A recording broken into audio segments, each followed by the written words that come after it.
O Copom elevou a taxa de juros em 1 ponto percentual, chegando a 13,25. É a primeira vez que o Galípolo, sobre a presidência do Banco Central, toma uma decisão de taxa de juros e foi aumentar em 1 ponto percentual. E vamos falar também sobre a decisão da taxa de juros americana em manter o mesmo patamar e também o discurso do Fed, que é muito importante. Vamos começar então com os juros americanos, que, como vocês sabem, ele é muito importante para ditar o ritmo também das ações brasileiras, porque se os juros americanos se mantêm altos por mais tempo, o pessoal segura mais o dinheiro na renda fixa lá e demora a arriscar, colocar em outros países de risco, como por exemplo o Brasil, né? Então é menos dinheiro aqui para o Brasil disputar capital estrangeiro. Então, o que aconteceu foi que eles mantiveram a taxa de juros no mesmo patamar, o que era esperado, até sem novidades.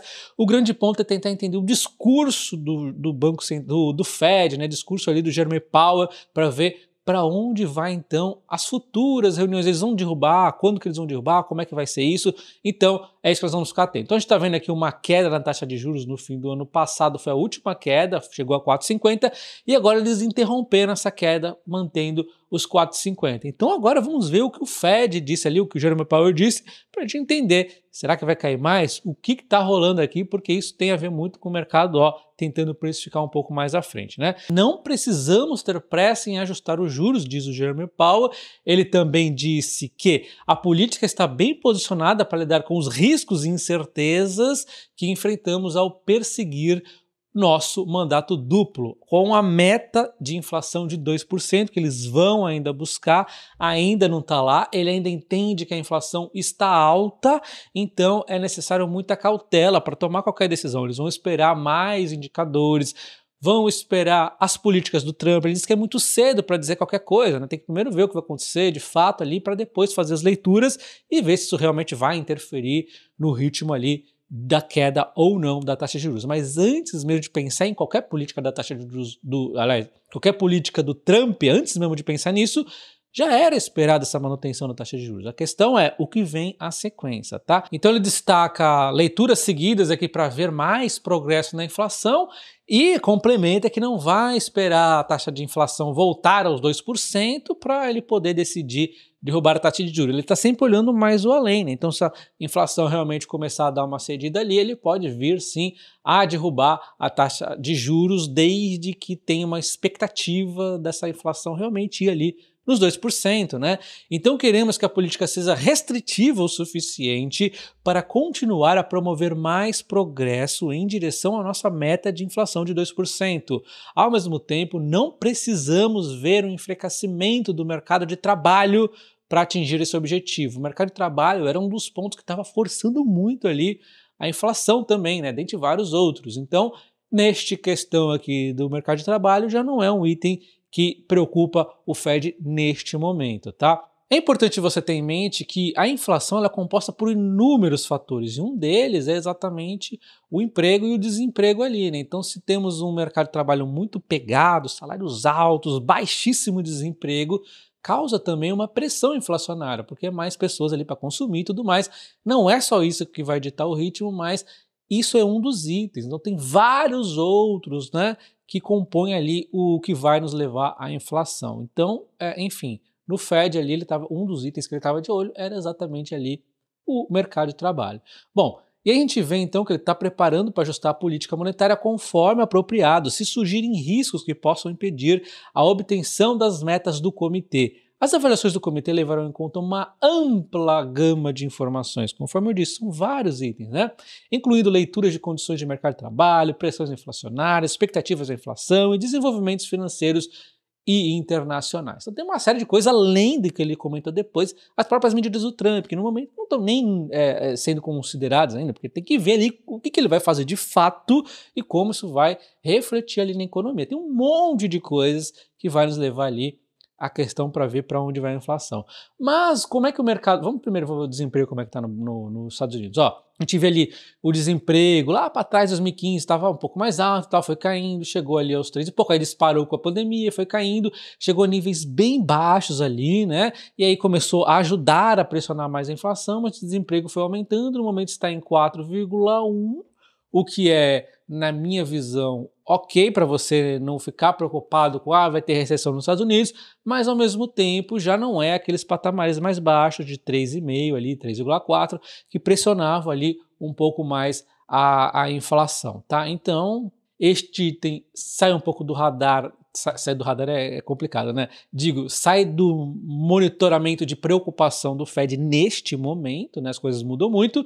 A gente vê o relatório do emprego payroll que voltou a ganhar força aqui, o que também afastou aquela medo de recessão, porque chegou um momento que o mercado começou a pensar, caramba, vai dar recessão esse negócio, né? De novo, voltando com essa história. Só que aí veio os relatórios de emprego forte de novo ali, então já deu uma tranquilizada. Então está no momento aqui, vamos dizer, equilibrado a situação do emprego. Porém, olha a inflação, ela foi caindo, bacana, segurou aqui em patamares um pouco mais alto, foi caindo de novo e agora ela está resistente de novo e até deu uma subidinha em 2,9 no momento, sendo que a meta é 2%. Então ele segue aqui persistindo a meta. O discurso, como a gente vê aqui o monitor do mercado, parece que o mercado sentiu que foi um discurso um pouco duro, embora tenha achado bem neutro, bem coerente. A gente vê aqui o pessoal que esperava uma queda da taxa de juros já no mês 3, saiu de 30,9% para 20% hoje, né? Então eles tiveram aqui uma sensação um pouco dura aqui do discurso do Jerome Powell. E que manter em 4,5%, saiu de 68,5% para 80%, né?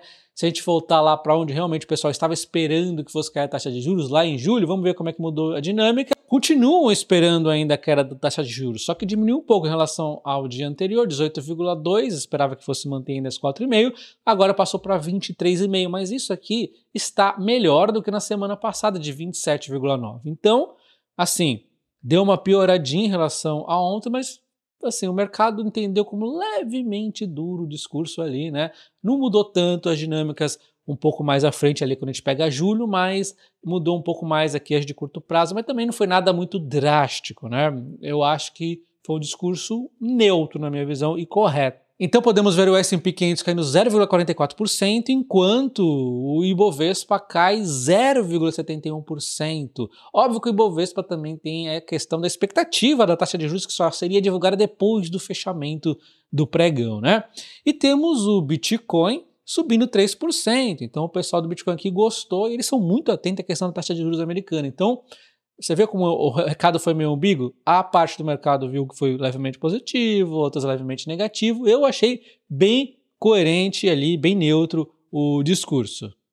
E agora falando sobre a decisão da taxa de juros brasileira, era amplamente esperado que fosse aumentar em 1 ponto percentual, porque o próprio Banco Central já havia comentado isso lá no fim do ano passado, que as próximas 2 reuniões teriam um aumento de 1 ponto percentual.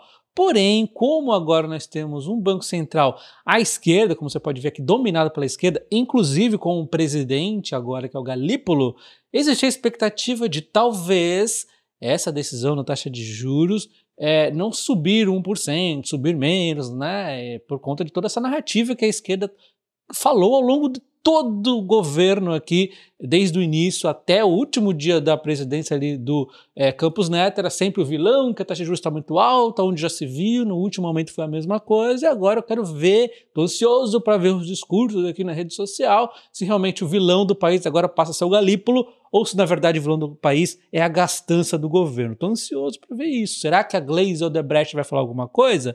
Estou atento a isso.